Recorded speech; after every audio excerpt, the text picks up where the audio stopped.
Assalamualaikum warahmatullahi wabarakatuh. Saya Hersu Beno Arif dari Forum News Network. Teka-teki penolakan atas Ustadz Abdul Somad dan rombongannya untuk masuk ke Singapura akhirnya terjawab.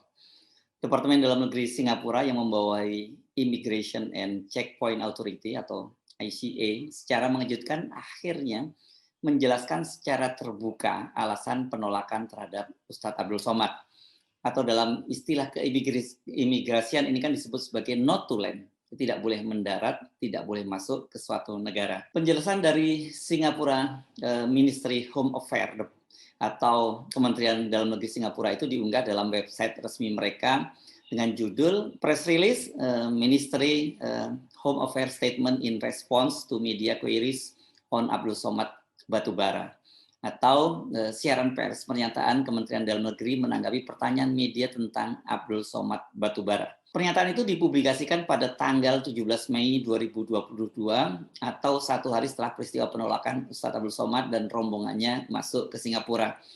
Saya bacakan saja isi lengkap dari penjelasan Kementerian Dalam Negeri Singapura itu. 1. Kementerian Dalam Negeri memastikan bahwa Ustadz Abdul Somad Batubara tiba di terminal feri Tanah Merah Singapura pada 16 Mei 2022 dari Batam dengan 6 pendamping perjalanan. Somad diwawancarai, setelah itu kelompok tersebut ditolak masuk ke Singapura dan ditempatkan di feri kembali ke Batam pada hari yang sama. 2. Somad dikenal menyebarkan ajaran ekstremis dan segregasi yang tidak dapat diterima di masyarakat multiras dan multiagama Singapura. Misalnya, Somad telah mengkhotbahkan bahwa bom bunuh diri adalah sah dalam konteks konflik Israel-Palestina dan dianggap sebagai operasi Syahid.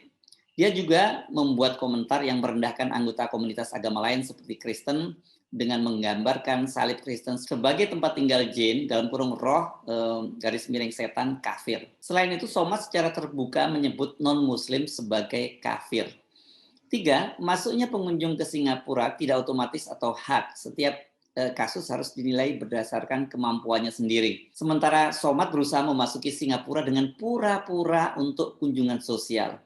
Pemerintah Singapura memandang serius siapapun yang menganjurkan kekerasan dan atau mendukung ajaran ekstremis dan segregasi. Somad dan teman perjalanannya ditolak masuk ke Singapura. Jujur, saya sangat terkejut ketika membaca keterangan pers dari Kementerian Dalam Negeri Singapura itu. Pertama, tidak biasanya sebuah negara yang melakukan penolakan masuk warga negara asing ke negara mereka itu memberi penjelasan secara terbuka. Mereka biasanya akan tutup mulut atau kalau toh memberi penjelasan hanya bersifat formal dan dikemas dalam bahasa diplomatik. Ada semacam kesepakatan bahwa sebuah negara tidak harus menjelaskan mengapa mereka menolak masuk seseorang ke negara mereka. Saya yakin banyak di antara Anda yang pernah mengalami penolakan ya, gitu, ketika mulai mengajukan visa misalnya ke negara-negara Eropa, apalagi ke Amerika itu tanpa penjelasan apapun. Pokoknya mereka tidak memberikan visa, artinya tidak mengizinkan masuk. Dalam kasus Ustadz Abdul Somad ini kan berbeda karena Singapura bersama dengan negara-negara ASEAN lainnya itu sudah ada semacam perjanjian bebas visa. Kalau di Eropa disebut Schengen gitu ya, negara-negara Uni Eropa saling bebas. Nah di ASEAN juga, di Asia Tenggara ini juga bebas. Karena itu kita bisa tinggal datang dan kemudian yang terjadi bisa saja kita ditolak seperti yang terjadi pada kasus Ustadz Abdul Somad. Alasannya apa? Nggak perlu, pokoknya Anda tidak diizinkan masuk. Sikap yang sama itu kan juga ditunjukkan oleh otoritas Hong Kong yang pada tahun 2017 menolak Ustadz Abdul Somad untuk masuk ke wilayah itu. Kemudian juga pemerintah Timur Timur pada tahun 2018 ketika pemerintah Timur Timur juga menolak Ustadz Abdul Somad masuk ke negara tersebut. Hanya saja pada waktu itu Ustadz Abdul Somad mengaku mendapat bocoran dari petugas imigrasi Timur Timur bahwa itu atas permintaan dari otoritas di Jakarta 1 jam sebelum kedatangan mereka. Kedua, penjelasan yang disampaikan oleh Singapura terkesan itu sangat lugas, vulgar, bahkan bisa saya sebut sebagai kasar ya. Ada 3 kalimat yang harusnya tidak digunakan terhadap seorang tokoh yang sangat berpengaruh di negara tetangga, apalagi notabene negara tetangga itu kan jauh lebih besar dari Singapura. Ini kan disebut tadi bahwa dia adalah ustadz ekstremis, ulama pemecah belah, dan pura-pura masuk ke Singapura untuk kunjungan sosial. Ini ngeri kali ya disebutnya bahwa ini pura-pura untuk kunjungan sosial, padahal kan jelas sekali rombongannya di situ kan menyertakan anak-anak, setidaknya ada 2 anak balita, bahkan putra dari Ustadz Abdul Somad itu baru berusia 3 bulan. Yang saya lihat kalau dari video-video yang muncul itu pria dewasanya hanya 2 orang ya, Ustadz Abdul Somad dan seorang temannya yang tidak disebutkan namanya. Itinerary-nya atau rangkaian jadwal perjalanan juga jelas dan hanya 1 hari di Singapura untuk kunjungan wisata saja, tapi disebut ini berpura-pura. Diksi yang dipilih Singapura itu benar-benar kasar, vulgar, dan tanpa tedeng aling-aling. Harusnya tidak muncul pernyataan semacam itu dari negara bertangga, apalagi negara bersahabat seperti Singapura. Dari pernyataan Singapura itu kita juga bisa mendapat gambaran bagaimana negara yang dulu oleh Presiden B.J. Habibie disebut sebagai Little Red Dot alias titik merah kecil itu memposisikan Indonesia. Juga cara mereka dalam memandang umat Islam dan posisi Israel yang spesial di mata mereka. Pertama, Singapura benar-benar sudah menganggap enteng Indonesia.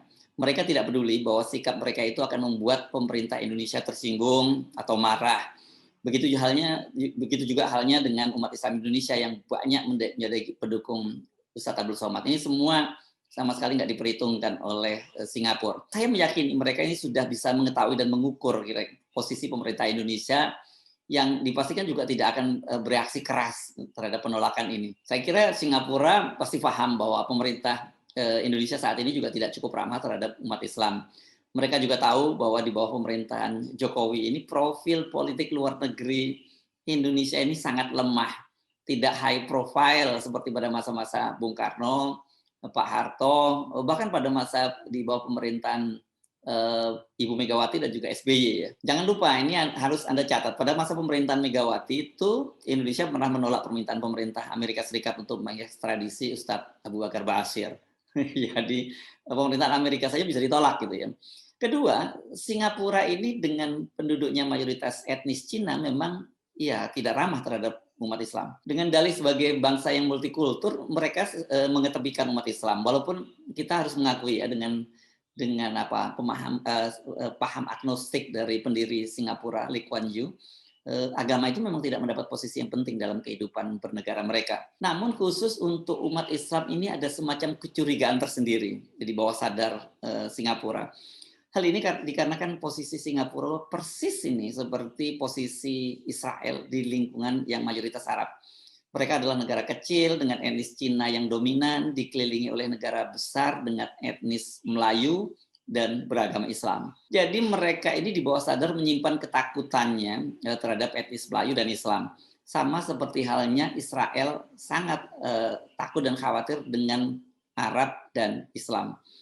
Soal ini kan kalau Anda sempat membaca, Anda bisa baca buku Lee Kuan Yew misalnya, judulnya judulnya itu seingat saya From Third Country to First Country. Ini bukunya tebal di situ. Anda bisa mengikuti cara berpikir dari pendiri Singapura Lee Kuan Yew, bagaimana dia melihat lingkungan geostrategis di sekitarnya. Ketiga, dengan menyinggung bahwa salah satu alasan pencegahan masuk Ustadz Abdul Somad karena dia pernah mengungkapkan bahwa bom bunuh diri sebagai hal yang sah dalam konteks perjuangan rakyat Palestina melawan Israel, ini menunjukkan betapa sebagai proksi dari Amerika, Singapura itu menempatkan Israel itu sebagai sebuah negara dan sekaligus sekutu yang penting. Selain sebagai proksi Amerika, Singapura ini adalah hub atau titik hubung bagi Israel di ASEAN.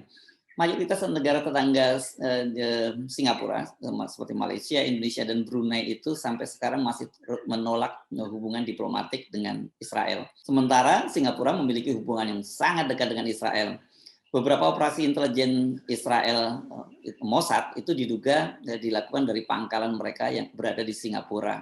Ini salah satunya, ini pernah terjadi pada tahun 2018 lalu ya, pada bulan April ada seorang ilmuwan Palestina yang dibunuh di Kuala Lumpur, Malaysia. Wartawan investigasi Israel Ronen Bregman itu sangat meyakini dari investigasinya bahwa kematian ilmuwan Palestina di Kuala Lumpur itu merupakan operasi yang dilakukan oleh Mossad dan mereka ini berpangkalan di Singapura. Dengan memahami bagaimana Singapura memandang lingkungan geostrategisnya, kita jadi paham mengapa kemudian dia berani menolak Ustadz Abdul Somad masuk ke Singapura. Yang kita tidak pahami itu, atau lebih tepatnya yang mengejutkan buat kita adalah peristiwa yang seharusnya bisa bisa diredam, itu tidak menjadi peristiwa besar itu melalui jalur-jalur diplomatik, tentu saja ternyata Singapura mendekatinya dengan cara yang frontal. Mereka seakan tidak peduli dengan membuka alasan seperti yang dilakukan oleh Kementerian Dalam Negeri tadi, itu bisa menimbulkan semacam konflik diplomatik antara Singapura dengan Indonesia. Dalam bahasa yang saya kira lebih singkat, kita bisa menyimpulkan Singapura itu memang sekarang sudah tidak lagi menganggap Indonesia sebagai big brother gitu ya. Ini berbeda halnya seperti dulu ketika Lee Kuan Yew masih hidup dan Indonesia dipimpin oleh Pak Harto. Dia menempatkan Pak Harto sebagai figur yang sangat dihormati. Bersama dengan Perdana Menteri Malaysia Mahathir Mohamad, Lee Kuan Yew itu biasanya dia akan melakukan konsultasi terlebih dahulu dengan Presiden Soeharto, manakala dia akan mengambil keputusan-keputusan yang bersinggungan dengan nasionalisme Indonesia. Jadi nggak main tabrak seperti sekarang nih ya. Di luar sikapnya yang seakan menjunjung tinggi multikulturalisme, negara dengan pemerintahan yang bersih, bebas dari korupsi, suap dan sebagainya, sebenarnya Singapura ini adalah negara yang hipokrit, negara yang munafik. Singapura adalah negara yang menjadi surga, tempat berlindung paling nyaman bagi para taipan koruptor dari Indonesia. Dengan berlindung di balik kerahasiaan perbankan dan juga tidak adanya perjanjian ekstradisi dengan Indonesia, Singapura itu mengeruk keuntungan yang sangat besar dari dana-dana haram yang masuk dan disimpan di perbankan negeri Singa itu dari mereka yang mengeruk keuangan negara di Indonesia. Sekarang kita tinggal menunggu bagaimana respon pemerintah Indonesia, pemerintahan Jokowi. Apakah akan berdiam diri saja, walaupun secara diplomatik sesungguhnya sudah dilecehkan oleh pernyataan yang disampaikan oleh Kementerian Dalam Negeri Singapura. The little red dot itu sekarang tampaknya sudah menjadi batu besar. Jadi jangan lagi dianggap sepele, karena yang terjadi sebaliknya mereka justru malah menganggap kita yang sepele. Saya Hersuno Arif dari Forum News Network. Sampai jumpa lagi. Wassalamualaikum warahmatullahi wabarakatuh.